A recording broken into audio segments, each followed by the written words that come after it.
Welcome back. Today we are joined by Professor John Mearsheimer to discuss a great speech you gave recently at the EU Parliament about the bleak future of Europe. So thank you very much for coming back on. My pleasure as always, Glenn. So again, you made your way to Europe to explain why we do not have a good future waiting ahead of us.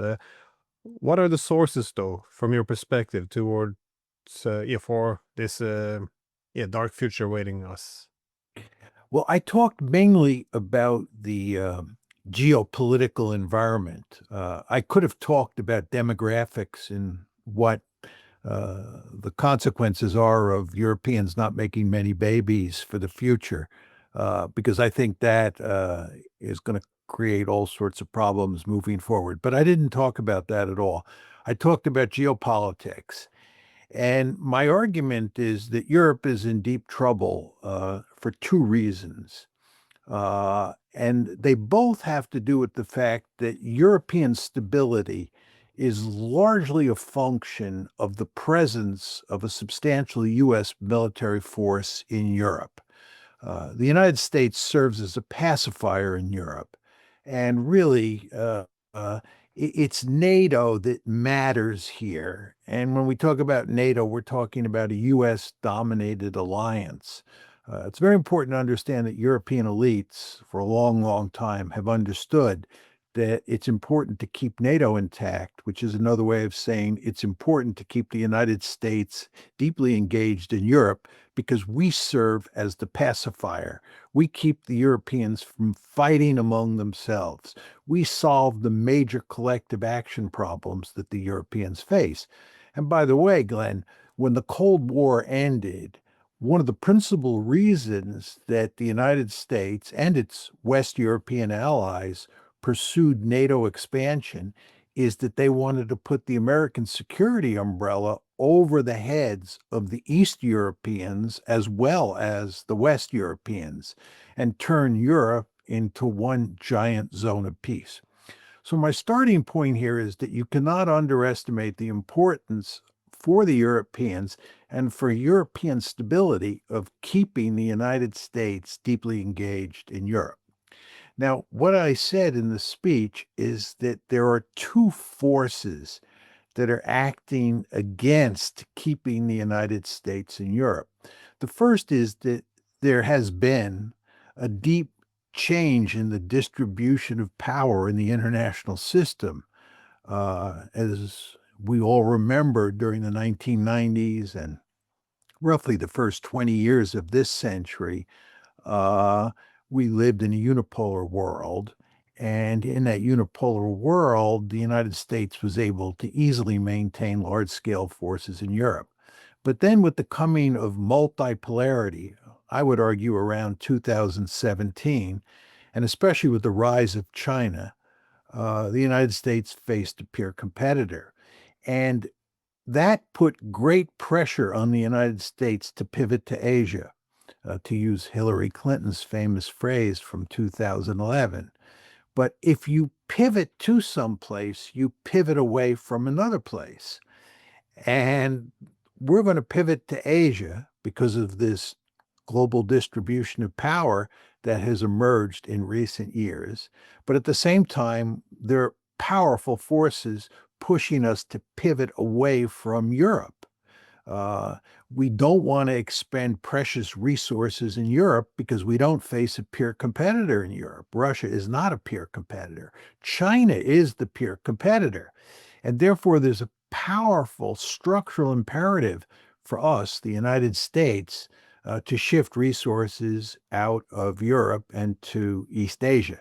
And that cuts against the need for a well, let me put it differently, that cuts against the likelihood that the American pacifier will remain in Europe. So that's the first sort of force that's working against us staying in Europe in a significant way. The second force is the Ukraine war. And the fact is that to keep the United States and Europe, it was very important that Europe and the United States have good relations, and that they be able to work together closely on all sorts of diplomatic and political, military, and even economic issues. But the Ukraine war has caused huge problems on that front. And as we can see in the recent negotiations, the Europeans are battling against the United States on how to deal with Ukraine. The Trump administration wants to end the war in Ukraine, and Trump and company want to pivot to Asia. They want to deal with the China threat in East Asia. They don't want to stay in Europe in the large numbers that we've had there since, the end of World War II. They want to pivot. And uh, the bad relations that have developed between the United States on one side and the Europeans on the other has angered the Trump administration, obviously, and has given it an added incentive to be done with the Europeans, just to wash our hands of Europe. So you have these twin forces at play. One is the change in the global distribution of power that gives us a powerful incentive to leave Europe and move to Asia. And then number two, as a result of the Ukraine war, a deterioration in relations, political relations or diplomatic relations between the United States and Europe, which gives us further incentive to leave Europe and let Europe provide for its own security. And my argument is that this is not in Europe's interest. And then the final point I'll make to you, and we can talk more about this, is that the Europeans and the Americans and the Ukrainians are never going to reach a meaningful peace agreement with Ukraine. This war is going to be settled on the battlefield. You're going to end up with a frozen conflict, and you're going to have poisonous relations between Europe and Russia for the foreseeable future. And those poisonous relations will obviously create a situation where there is lots of instability in Europe. So the future for Europe looks quite bleak at the geopolitical level. I very much agree that yeah, European security has been organized around the United States being on the continent. This is the main pillar of European security, which is why it's also become, it seems, the main strategy in Ukraine. That is, for the Europeans, any deal or any strategy entails how do we pull the Americans deeper into this war? Because the assumption is if we can only get commitment, that is the intent of America to stay in this war, then somehow this will lead to victory because it has infinite resources and it yeah, has all the capabilities. Seems to be the assumption, but we also end up in a strange narrative though, because we have to say that the Russians try to convince the Americans that the Russians are a strategic adversary of the United States. So we come up with all these stories of drones everywhere and, yeah, well, the traditional threat inflation. But it's not very convincing, I guess, because Russia's not the Soviet Union. But at the same time, we also have to tell the Americans if they just commit the resources, then they would win because Russia's weak. So we have this incompatible position where Russia should be feared, but also it's hopelessly weak. So, um, but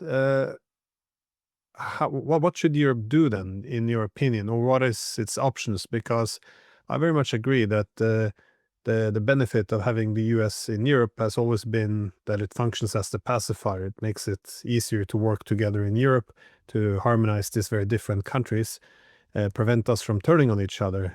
Also, of course, the US delivers cheap security. It used to give very favorable trade agreements. Um, those who are against it would always point to the fact that we become too dependent on external rival to keep the alliance going. But whether or not the US in Europe is a good thing or a bad thing, it seems to be besides the point. That is, the era, as you said, is coming to an end. The US has relatively less power and its strategic interests and focus is shifting. So what is it that Europe can actually do at this point in time? You know, if we come to terms with reality, which is that in a multipolar world, America will have other things to do with its more scarce resources. Well, I think that if you're playing Europe's hand, uh, you have two goals here. Number one is to shut down the war with Russia and do everything you can to avoid having poisonous relations moving forward. I mean, just leave the United States aside for a moment. If you think about relations between Russia and Europe today and what they're likely to look like moving forward, it's hard to see anything but poisonous relations. The Russians are going to have very powerful incentives to cause trouble in Europe. And the Europeans, given the present situation and the likely future that they are facing, are going to have powerful incentives to cause trouble for the Russians, especially in those areas of eastern Ukraine that the Russians have annexed. So you're going to have this situation where the Russians and the Europeans are going to be trying to cause all sorts of trouble for each other. The Russians, for example, will do everything they can to sow discord among European countries. They'll do everything they can to sow discord inside particular European countries. They'll do everything they can to sow discord in transatlantic relations. And given what a complicated political entity Europe is, there'll be plenty of opportunities for the Russians to cause trouble. And again, at the same time, the Europeans will be doing all sorts of things to cause trouble for the Russians. And they'll be working with the Ukrainians, who will be doing all sorts of things to cause trouble for the Russians. And then on top of this, as you and I have talked about before, there are all these flashpoints in Europe where you could actually get a shooting war between a European country or a few European countries and Russia. If you think about the Arctic, the Baltic, Kaliningrad, Belarus, Moldova, and the Black Sea, not to mention the war in Ukraine restarting once it becomes a frozen conflict. I mean, that's always a possibility.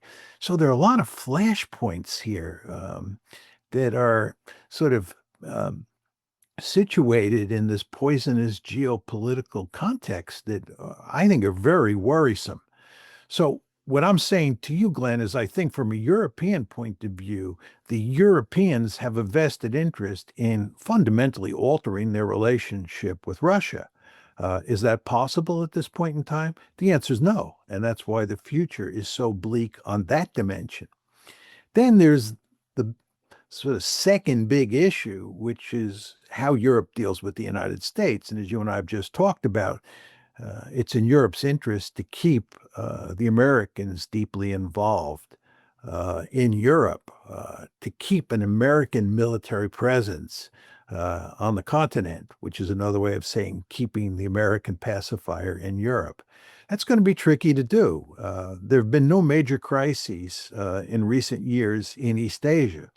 So the United States has not had to pay much attention to East Asia. It has been able to concentrate on number one, the Middle East, and number two, the Ukraine war in Europe. But if we have a major crisis at any point down the road in East Asia, and that is certainly possible, if not likely, the incentive for us to pivot will be very great. And I think it'll therefore be very hard for the Europeans over time to keep the United States involved in Europe. And also, as I said before, the Ukraine war is having poisonous effects on U.S.-European relations. The Trump administration wants to end the war, and it's pushing very hard to accommodate the Russians. The Europeans, on the other hand, do not want to accommodate the Russians at all. If you look at the 28-point peace plan that Trump came up with, or the Trump administration came up with, and you contrast that with the 28-point peace plan in response that the Europeans came up with, they are very different. And you can see clearly that the Europeans are almost completely at odds with the Trump administration. The Trump administration is trying to cut a deal with the Russians. The Europeans, obviously, if you look at their 28-point plan, have no interest in cutting a deal with the Russians. And Trump is therefore very angry at the Europeans, just as he's angry at the Ukrainians. And the question you have to ask yourself is where this all leads, because he has more than 3 years left in office. And this will contribute to further deterioration in relations between the two sides. So it would make good sense if the Europeans could shut down the war in Ukraine, do everything they can to accommodate the Russians, just so relations between Europe and Russia are no longer as poisonous as they now are, and improve over time, and also to shut down that war so that relations between the United States and Europe improve, and the Europeans can go to some lengths to convince the Americans to keep troops in Europe. Well, this is it seems that since the 90s, though, we were already always aware of Russia's opposition to the efforts to create a Europe without it. But the intention, I think, well, the solution was always just to roll forward, whether or not it was about NATO expansion, missile defense, some military adventurism, or a color revolution. The assumption was always that Russia would have to adjust to new realities. So we'll just do it, present it to the Russians, and then, they would have to adjust. And the stronger we get, the more, that is, the more stronger the collective hegemon becomes, the more likely the Russians would have to adjust, given that this is the only game in town. I think this is why the new distribution of power comes to such a shock to the Europeans, because not only do the Americans now have other priorities and are less interested in this continent, but also for the Russians, we're not only game in town anymore. They can go other places for economic cooperation, political alignments, and I think this is what's hitting them. I mean, I saw a speech by the Finnish Prime Minister Stubb, who made the point to some Asian colleagues that multipolarity is not a good thing because this creates competition. We shouldn't have it. As if, I'm not sure how you would negotiate your way out of multipolarity as a distribution of power. Should they just hand over their money and the weapons to the Europeans? It was very unclear what the objective. It seems almost like this wishful normative thinking is elevated above it. I was wondering how do you see the European counterproposal through this eyes? Because the European counterproposal, again, it was just one big wish list of what they want, and they never addressed actually what Russia wanted, which is, again, the first time we see the loser in the war trying to dictate the terms. It's quite strange. I mean, they wanted everything.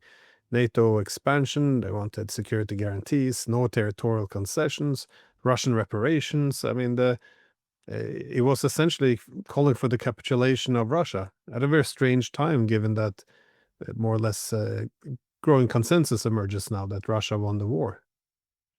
Yeah, and I would add to that the original Trump proposal, the first 28-point plan, called for a Ukrainian army that was capped at 600,000 troops.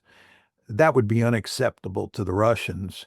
But the European proposal called for a Ukrainian army that was capped at 800,000, which is clear evidence that the Europeans were pushing forward a plan that they had to know was a non-starter with the Russians. It was just going nowhere, dead on arrival, as people like to say. I'm not sure what's going on here. One could argue that the Europeans want to continue the war. They're so deeply invested at this point in time. European soldiers are not dying. And they think that it makes sense to try to hang on, keep the Americans engaged. And at some point, the Russians will quit because the Russians are suffering enormously. God, the casualties that the Russians are suffering, it's just unbelievable. How the Russians can continue on a day-to-day basis is hard to understand. This is their view, which bears zero zero relationship to reality. I mean, it's just, crazy. All you have to do is read accounts of the battles that are taking place in Pokrovsk. The Russians are not losing enormous numbers of troops. They're losing small numbers of troops. Just look at how the battles in these cities are being waged. So this is delusional. Now, I think it's very important to emphasize, Glenn, that what the Europeans and the Americans do not understand is that this war is existential for the Russians. Uh, they think, people in the West think, that the Russians started this war because they have an imperialist bent. They wanted to conquer territory in Ukraine. They wanted to make Ukraine part of a greater Russia. And they didn't succeed, but we can cut a deal where they get some territory and they'll be happy, and that's the end of the story. That's the way we think. Uh, but they don't understand that that's not what the Russians are thinking. From the Russian perspective, this is an existential threat, what's going on in Ukraine, and what the West is trying to do with regard to integrating Ukraine into the West, into NATO, into the EU, to turn it into a liberal democracy that's pro-Western. This is just unacceptable to the Russians. It's an existential threat. They view it as a threat to their survival. That means they're not going to compromise on their demands for ending the war. You read all the time that people in the West do recognize that Russia's demands have not changed. They've been the same since the war started. Well, that tells you something. It tells you that this is an existential threat from the Russian perspective, and that's why their demands haven't changed. And they're not going to change. They will fight it out on the battlefield. And Putin has made it clear that he actually prefers to fight this one out on the battlefield rather than to try to solve it diplomatically.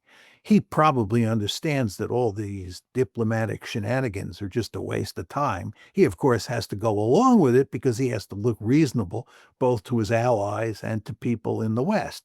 But he surely knows that this is going nowhere because, again, the West just refuses to accept that from Russia's perspective, what's going on in Ukraine is an existential threat.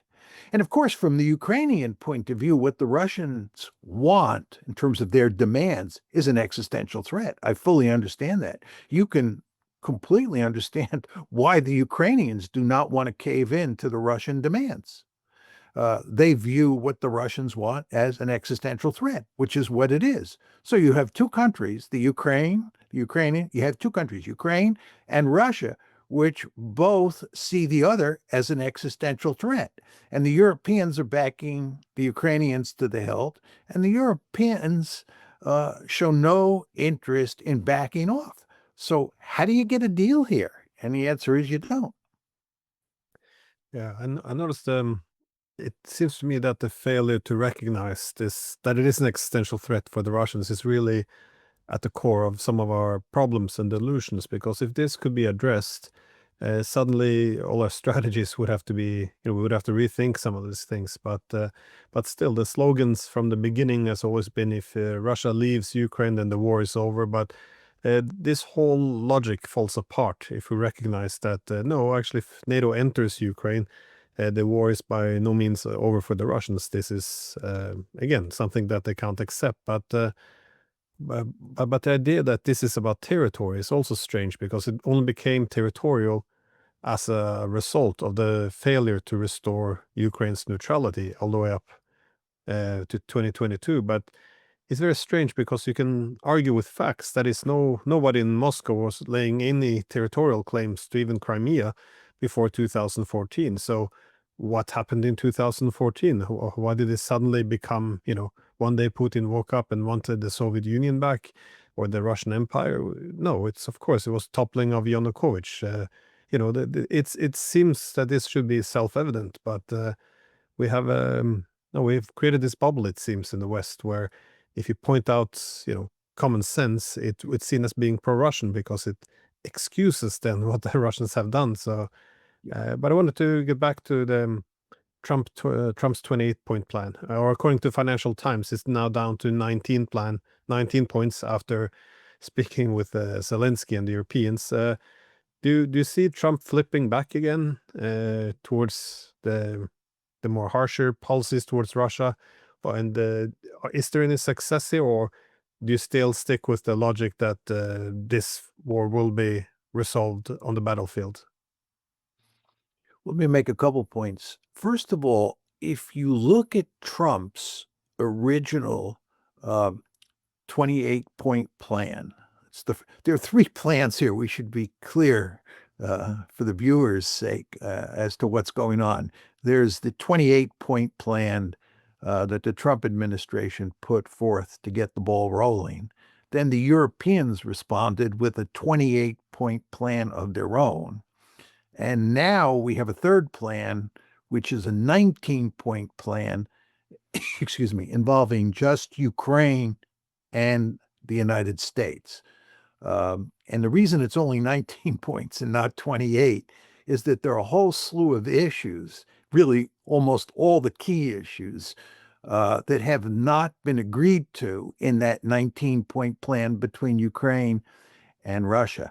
And President Trump and President Zelensky are going to either talk together in the Oval Office, or they're going to talk on the telephone, and they're going to settle those contentious issues. But those are the three plans that are floating around out there. And of course, the 19-point plan at this point is the key one. But let's just start with the first plan, the Trump plan, the 28-point plan. Trump was hammered, or the Trump administration was hammered, for coming up with a deal that gave the Russians pretty much everything they wanted. I believe that's not true. I have read the original Trump administration 28-point plan very carefully, and it is, in my opinion, categorically unacceptable to the Russians on almost every key issue. And if you look at the size, let's talk about the three big issues. The size of the Russian military in that original size of the Ukrainian military that's allowed in that initial 28-point plan of President Trump's, which is one of the three key issues because that's related to disarmament, Ukrainian disarmament. Second big issue is territory. And third big issue is NATO. Whether Ukraine will be in NATO, which is related to the whole question of security guarantees. So those are the three big issues: disarmament, territory, and security guarantees / NATO. With regard to the size of the Ukrainian military, the Trump plan says it can be 600,000 troops. That's the cap. That's unacceptable to the Russians. It's a far larger force than was being negotiated at Istanbul in March, April 2022. Second, with regard to territory, it says that the West will recognize de facto Russian control over the Donbass. And of course, the Ukrainians will be called upon to evacuate the areas of the Donbass that they now control. But those areas of the Donbass that Ukraine leaves will be turned into a demilitarized zone. So it's very important to understand what's going on here. It's not de jure recognition, which is what the Russians insist on. It's de facto recognition. And furthermore, Russia does not get control over those areas of the Donbass that Ukraine evacuates. It becomes a demilitarized zone. So this is just unacceptable to the Russians. And then on the whole subject of NATO and security guarantees, point number 3 says no NATO, that Ukraine will not be in NATO. That's fine. But if you look at it, points number 5 and points number 10 of the agreement, this is the original 28-point agreement. It says that point number 5 says that Ukraine will get reliable security guarantees. And then point number 10 basically makes it clear that the Americans are giving a robust security guarantee to Ukraine. And it says that if Russia reinvades Ukraine or attacks Ukraine, that there will be a decisive, coordinated military response. This is under the U.S. guarantee, right? There's a section 10, called the U.S. guarantee. And it says if Russia again attacks Ukraine down the road, there will be a decisive, coordinated military response. That's a legitimate security guarantee, right? The Russians will not accept that. It's just unacceptable. There are other provisions in this 28-point plan that are unacceptable to the Russians. I won't go through them here because it's not necessary, because as I made clear on the subject of territory, disarmament, and security guarantees, the original deal is unacceptable. So that's where you start. And then you go to the European response, which is far worse from a Russian perspective. And then you look at the third iteration, which is the 19-point agreement between Ukraine and the United States. This is the most important one at the moment. It leaves open the question of what will be done with regard to security guarantees. It leaves open the question of what will be done with regard to NATO admission. It leaves open what will be done with regard to territory. And the only issue on which they have to say something is disarmament. And as I said before, we apparently agreed to lift the 600,000 troop cap, which is going to lead to some number like 700,000 or 800,000, which is going to be categorically unacceptable to the Russians. So the idea that now the Ukrainians and the Americans are coming up with a deal, independent of the Europeans, by the way, but the Ukrainians and the Americans are going to come up with a deal that satisfies the Russians, that the Russians are going to sign on to, I think that's extremely unlikely. Zelensky would never agree to a deal that would make the Russians happy. Yeah, well, there's even more problems with this, though. That is the well, there's U.S. security guarantees to Ukraine. They're supposed to not apply if Ukraine attacks first. However, it's under a political leader like Joe Biden, for example. It's very hard to imagine any Western leader admitting that it was Ukraine that attacked first, because during this war we watched, for example, the Zaporizhia nuclear power plant being attacked over and over again, and every time our political leaders and journalists insist that it's probably Russia attacking themselves. I mean, this is it's very hard to see any condemnation coming against Ukraine and risk being seen as taking the side of Russia. It's almost unthinkable. We will, go to great lengths to pretend as if again Russia's just bombing itself if required. But also the whole deal seems like and the security guarantees, it positions NATO now as a non-participant, just upholding the security guarantees. But from the Russian perspective, though, they see this as being a proxy war. That is, the NATO using the Ukrainians. Indeed, on our side, from Boris Johnson to Marco Rubio, they also confirmed that this is a proxy war. So it would allow NATO, though, to keep on holding Ukraine as a more or less a powerful proxy, possibly 600,000, 800,000 troops. And if we ever have any conflicts with the Russians in the future, and you mentioned other possible flashpoints, then we can always activate Ukraine again. So it's just very hard to imagine the Russians being willing to have this axe hanging over their head in the future, hoping that NATO will not use this against them. And the Europeans themselves do not really cover up very well that they don't really want an end to this war.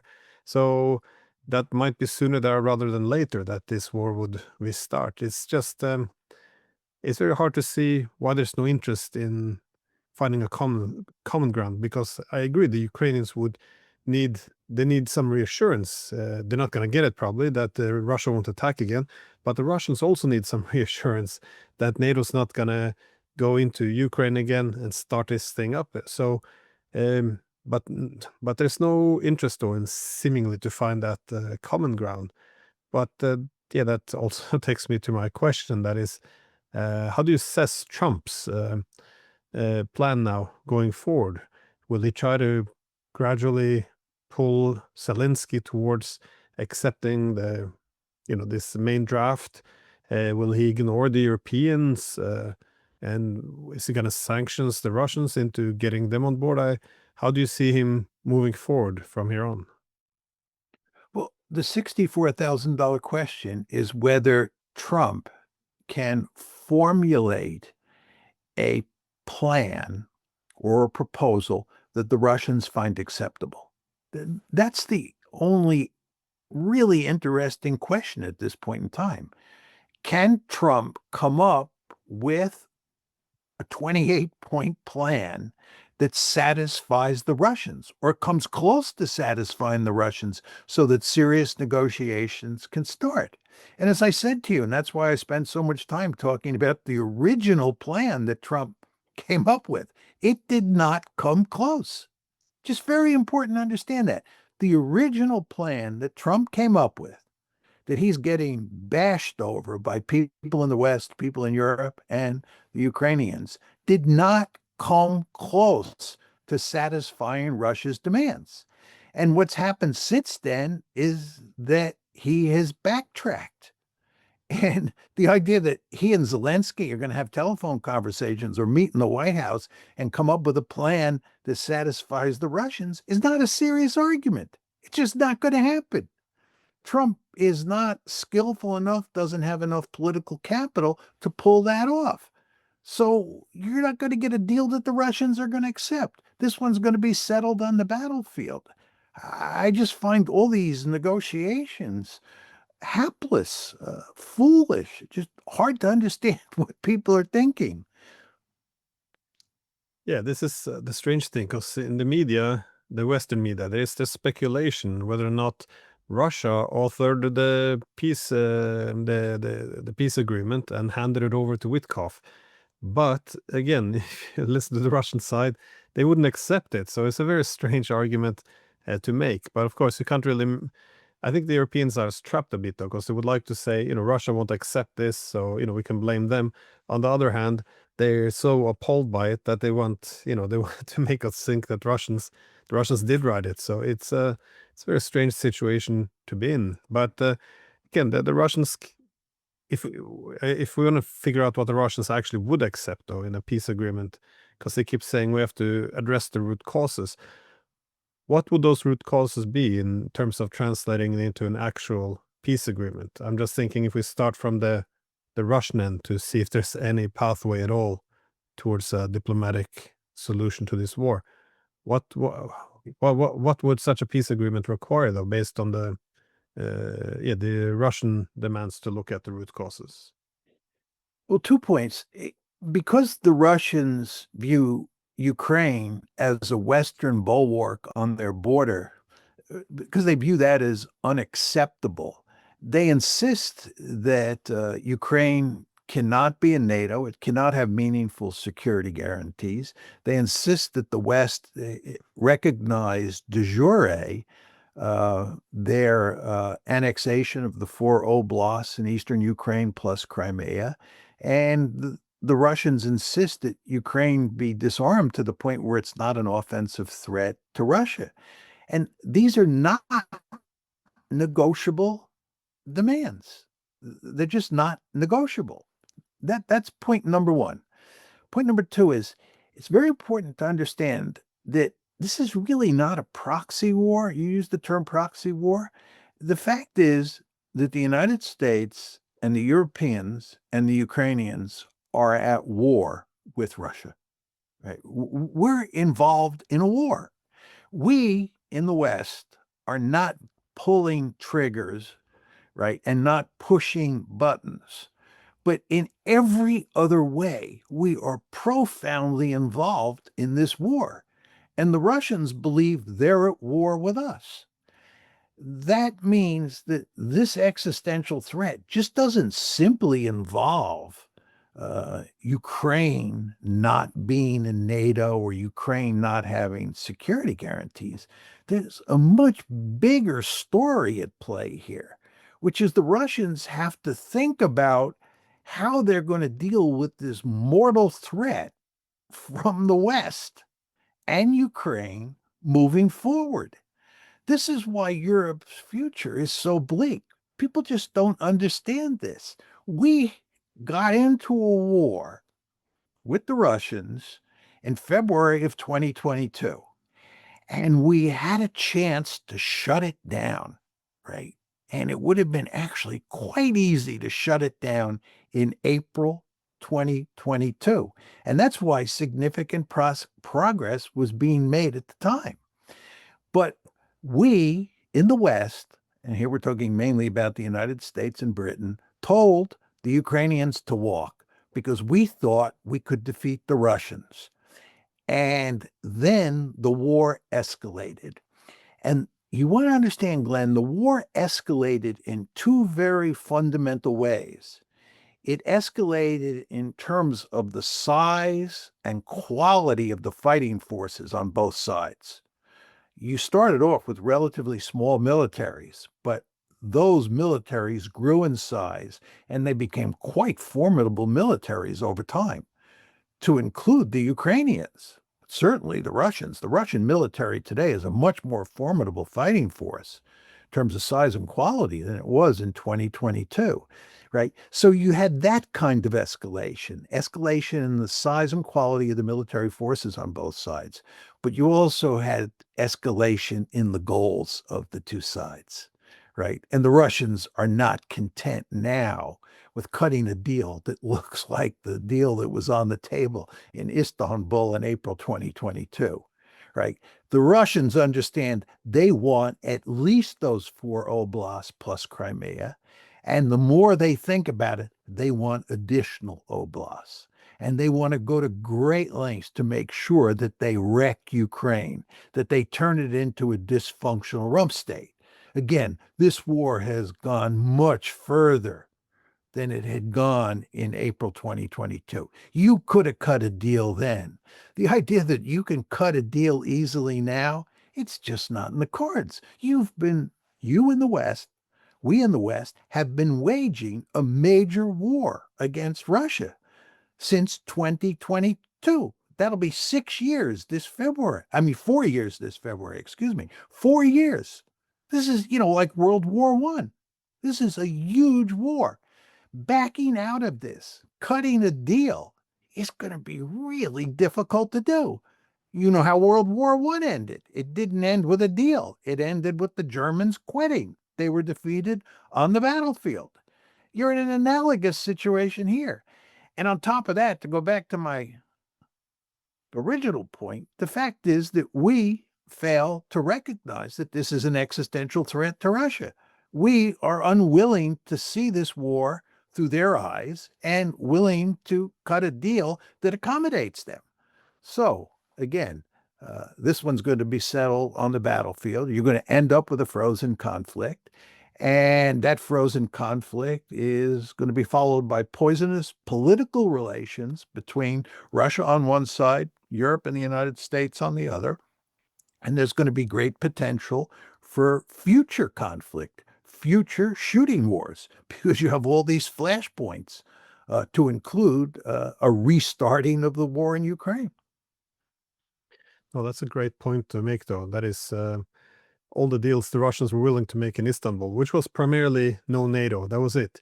But yeah, since 2022, the main change, of course, is that NATO entered the war. That is, I mean, but that takes me just to my last question, because NATO went to war against Russia.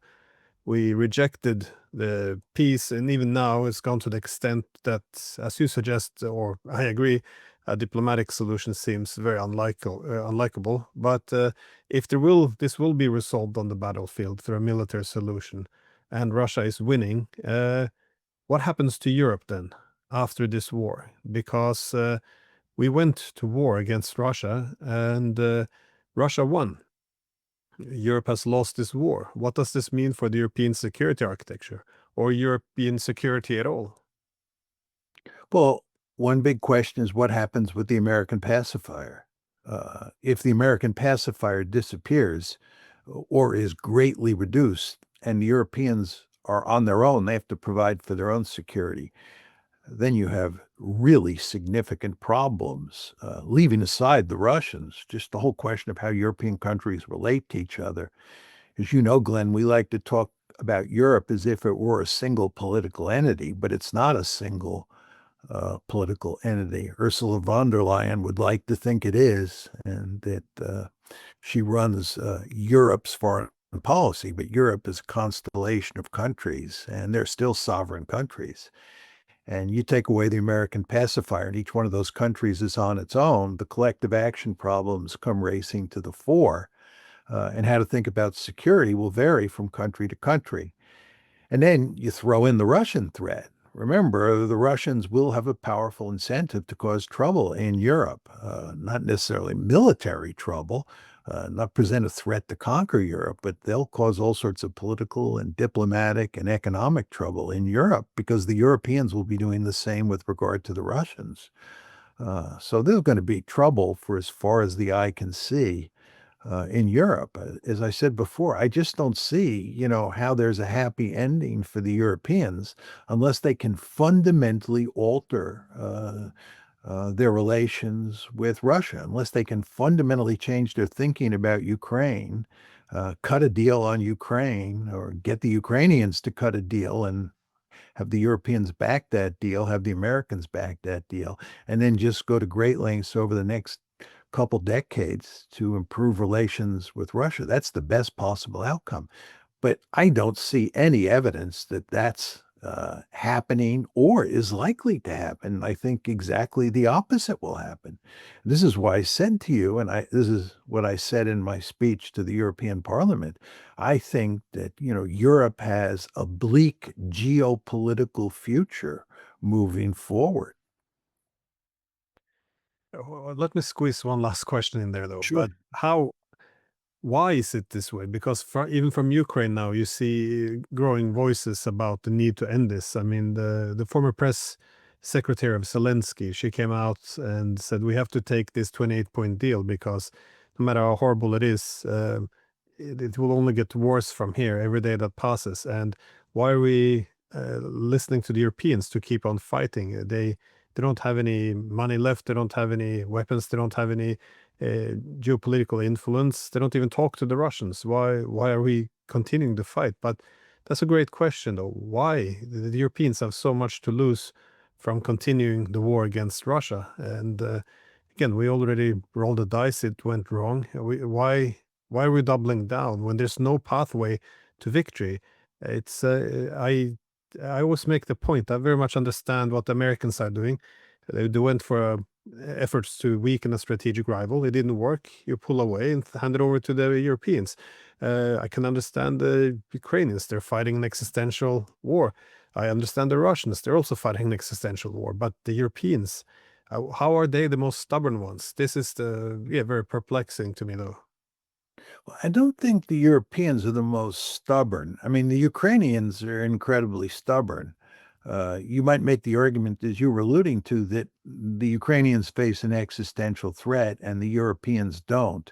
So you might be able to explain the Ukrainians' stubbornness, but not the Europeans.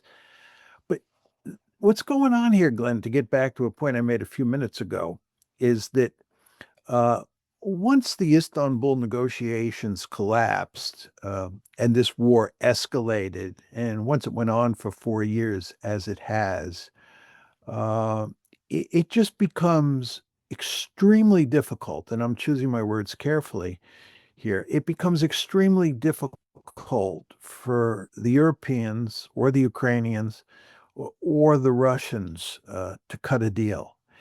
Just take it from the Russians' point of view. The Russians understand that the West and Ukraine represent a mortal threat. If you just look at what's happened over the past 4 years, as you know well, the Ukrainians, with permission from the United States and from Britain, invaded Mother Russia. They invaded Mother Russia from Ukraine. Furthermore, they launched missiles at one leg of the strategic nuclear triad that the Russians have, right? These are really momentous events. Furthermore, the West has made it manifestly clear that it wants to defeat Russia in Ukraine. And with that defeat, coupled with sanctions, it wants to bring the Russians to their knees and knock them out of the ranks of the great powers. This is our goal. We've made this manifestly clear. This is why we told the Ukrainians to walk away from Istanbul. We thought we could deliver a hammer blow to Russia. That's why we told the Ukrainians to walk. This is what the Russians are up against. And the United States is an incredibly powerful and ruthless country run by Donald Trump.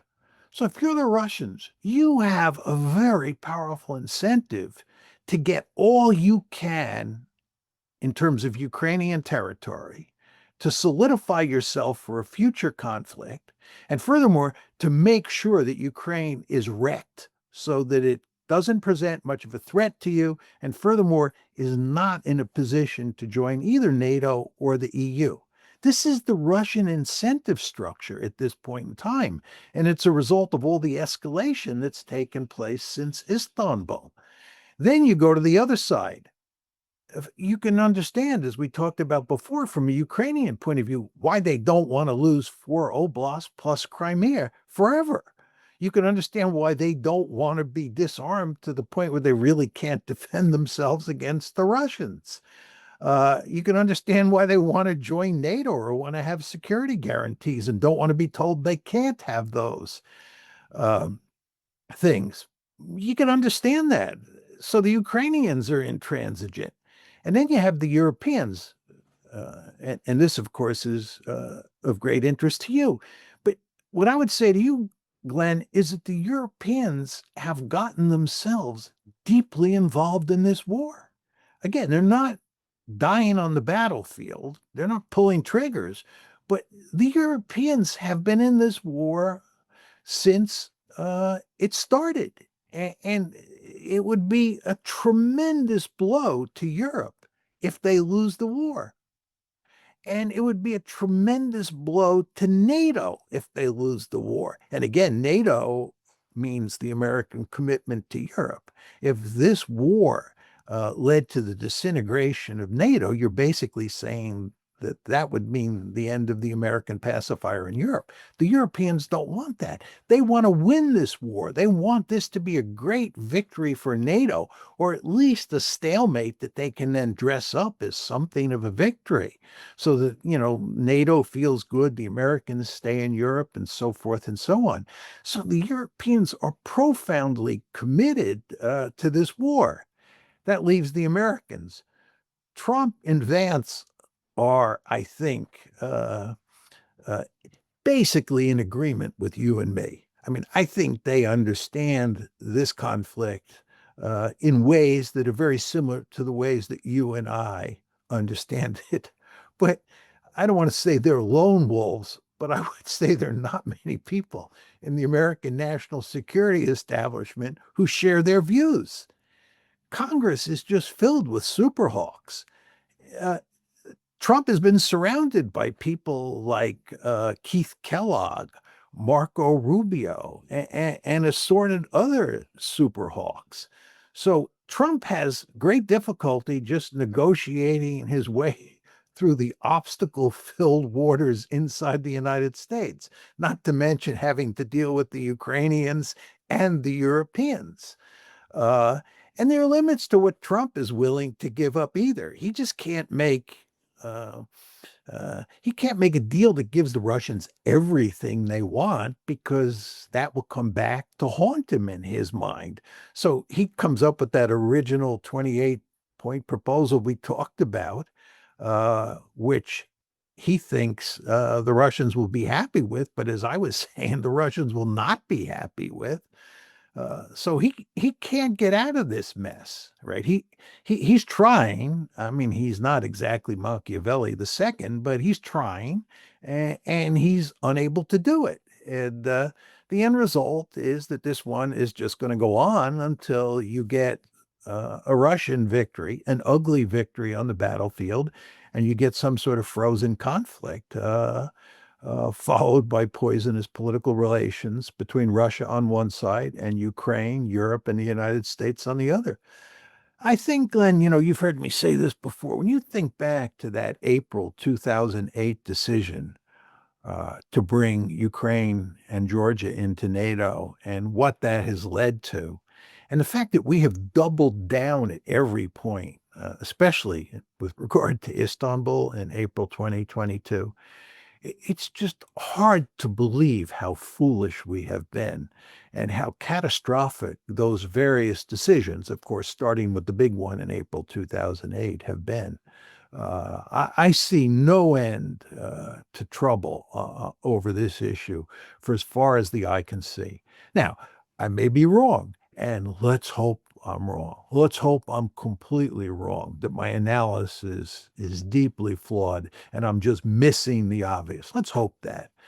But I'll tell you, I've thought long and hard about this. I've spent a lot of time talking to people like you, Alexander, and so forth and so on. And I hate to say it, but I think that my analysis, which is so pessimistic, is correct. Well, sadly, I agree with your analysis as well. So the title of your speech, the bleak future of Europe, I think that's very appropriate. You're painting a very bleak picture indeed. So, well, John, thank you as always. I know everyone wants some of your time, so I appreciate talking to us. My pleasure, Glenn. Thanks for having me on, and thanks for going back over all these issues again, as depressing as it is.